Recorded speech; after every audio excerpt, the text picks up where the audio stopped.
Good afternoon, everybody. Welcome to today's daily devotional for Thursday, June 11th. With everything going on, not only the coronavirus, but also with the kind of society just seems to feel like it's a lot of tension going on. There is. I noticed one of the polls, and of course polls, whether or not you believe they're accurate or not, but regardless, there was, I think it was a Gallup poll or an AP poll that asked people whether or not they believed, or to whatever, however it was phrased, that how do they feel the state of the country is. And one of them was under control, the other option was out of control. And it was something like 60%, maybe more than that, that felt that it was out of control in relation to a lot of the riots and the stuff like that that's going on. And from the perspective of and of course the poll went on to ask other questions kind of about that, like do you feel less safe or more safe, and so forth. And it's unsettled people. And certainly when you have and to be clear, it's not as if the entire country is in upheaval and in rioting. These are comparatively speaking to the population of our country, there's relatively few people who are doing the rioting and the looting and all that stuff. But regardless, my point is that people are feeling very unsettled, especially on the heels of coronavirus, which already had people feeling unsettled. And it just goes to remind us that this world is uncertain.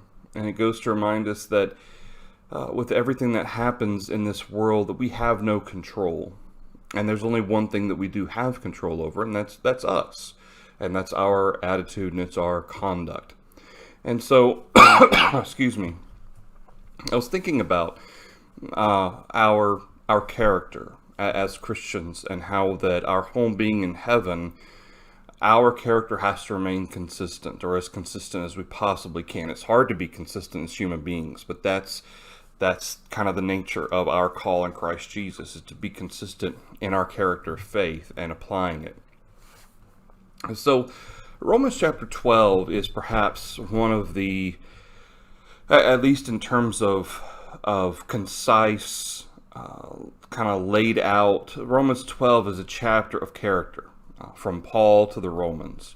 For instance, in verses 1 and 2, Paul says, I beseech you therefore, brethren, by the mercies of God, that you present your bodies a living sacrifice, holy and acceptable to God, which is your reasonable service. Sorry, I need to grab a tissue real quick. Then in verse 2, he says, do not be conformed to this world, but be transformed by the renewing of your mind, that you may prove what is that good and acceptable and perfect will of God. So notice Paul focuses on the conduct of the Christian, and certainly the attitude that goes along with it. He says to present your bodies a living sacrifice. That focuses on the physical aspect. Okay, your bodies. He doesn't just say your mind or your heart. He says your body. So this is the physical disconnect from sin that Paul's emphasizing there. So your bodies are to be, and he kind of relays it a little bit to, or the comparison a little bit to the old law, where you couldn't just offer a lame sacrifice or a blemished sacrifice. In fact, God was upset about that in Malachi chapter, all of Malachi really, Malachi chapter 1, 2, and 3. But he was upset about the priests that were offering the lame and the blind, and he said, hey, would you offer this to your governor? Do you think he would be happy with the sacrifice that you offer? And so Paul's kind of playing on that comparison by saying that, listen, you are a sacrifice to God. You present yourself a living sacrifice. And then he says, don't be conformed to this world. The idea of a mold, okay, like a Jello mold, where Jello kind of just fills in the mold and then it hardens and it becomes the shape in which it was poured.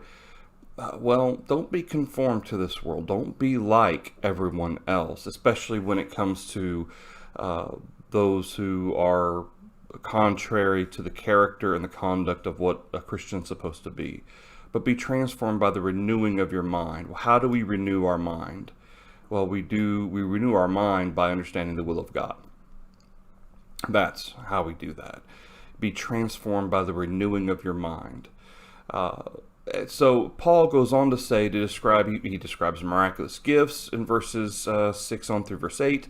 But then in verses 9, 10, 11, well, mainly 9 and 10 are the ones I wanted to bring up today. But really all of the rest of chapter 12 is certainly all of it. This is part of the reason why we say chapter 12 has to do with character and conduct of the Christian. But verse 9 is, if you were to describe in essence, for lack of a better phrase, a definition of the Christian. Okay, when it's all said and done, if you were to define what we're supposed to be, verse 9 is it. Let love be without hypocrisy. Abhor what is evil, cling to what is good. That's it, right there. Because, verse 9 comprises both those two commandments that we described on Sunday. Loving the Lord your God with all your heart and your mind, and loving your neighbor as yourself. Verse 9 describes both of them. By abhorring what is evil and clinging to what is good, well, what's my motivation for doing that? Why am I doing that? It's because I love God. Let love be without hypocrisy, that love both for God and for my fellow man and for my brethren, which is what he's going to talk about in verse 10. That hypocrisy goes back to, in fact, this term, verse 9 in Romans chapter 12 and verse 9, when he says, be without hypocrisy or dissimulation, as the King James has. It's unfeigned, okay? It's not fake.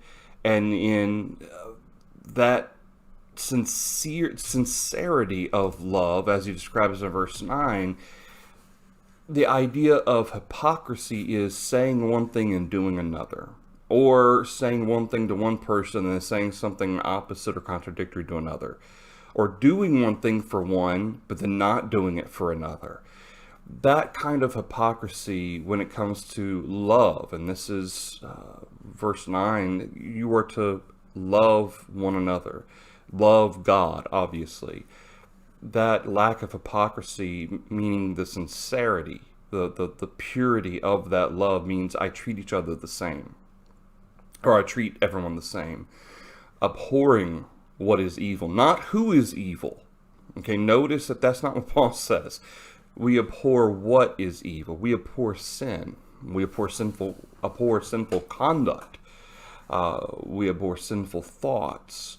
We don't abhor sinful people. Okay, because we've all been in that same position, and God sent His Son when we were out without strength to die for us. Romans chapter 8. The importance of remembering that God sent His Son to die for everyone is to remind us that all of this leads us to treating each other as souls. But abhorring what is evil, there's that phrase or that adage, hate the sin, love the sinner. Well, that's very accurate. Okay, we can hate sin and love sinners, just as Jesus did. And then it says, cling to what is good. So just to be clear, our terms for love, this is agape, verse 9. This is agape. This is our self-sacrificial love.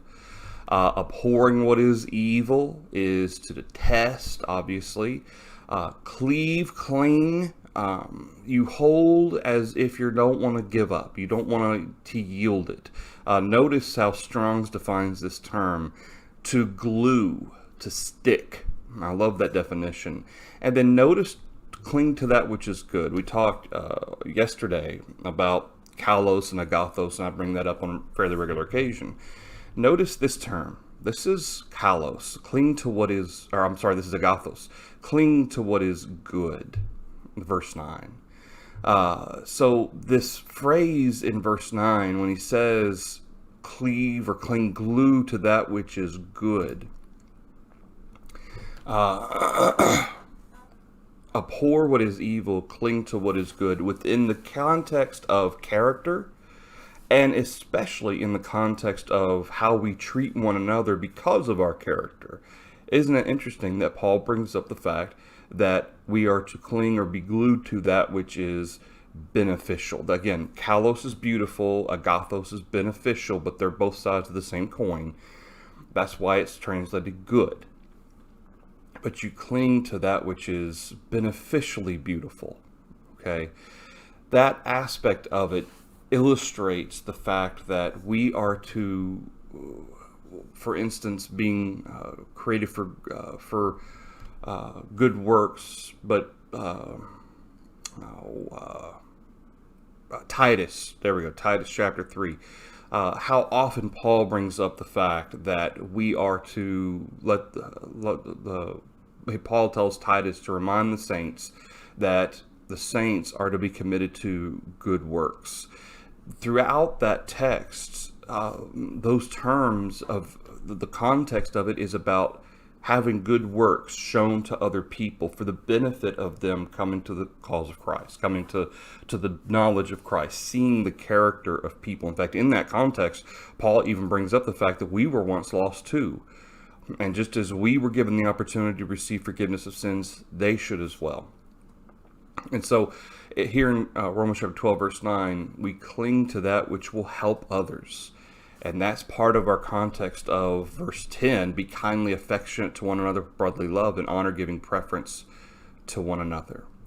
So all of this, and if you want to, we don't have time to go on through all of these characteristics. Obviously, verse 11 is a very well-known verse, not lagging in diligence, but fervent in spirit, serving the Lord.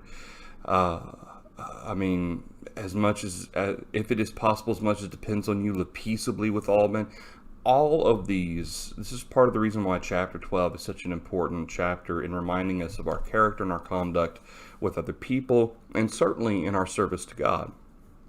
I say all that to say, and we read all this and look at all this to remind us that no matter what the uncertainties or the instabilities or the lack of consistency in our world, there is stability in God. There is stability in Christ. And there is to be stability in the Christian.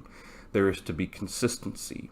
And even though we can't control those things that are happening around us or the people around us, certainly we are to control ourselves and to show a consistent character despite what's happening around us, despite how unstable or uncertain times may feel, and how perhaps scary things may seem. We obviously have a home we're looking forward to in heaven. So even though physically there is certainly there is concern, and there is perhaps a little bit of fear with regard to the unknown, there is a deeper sense of peace knowing that God's going to take care of us one way or the other. All right, so that's where we'll end our daily devotional today, everybody. We'll pick up another daily devotional tomorrow. On tomorrow's Friday, June the 12th at 6:30 p.m. Keep in mind, Saturday we will not have a live stream at all, and then Sunday for our members, 10 a.m. for our worship, and then 1 p.m. we will have another live stream. I'll have another live stream at 1 p.m. with our Bible study in 1 Timothy chapter 1, and a sermon and some hymns. All right, thanks everybody. I hope y'all have a good night, and Lord willing, I'll see you tomorrow night.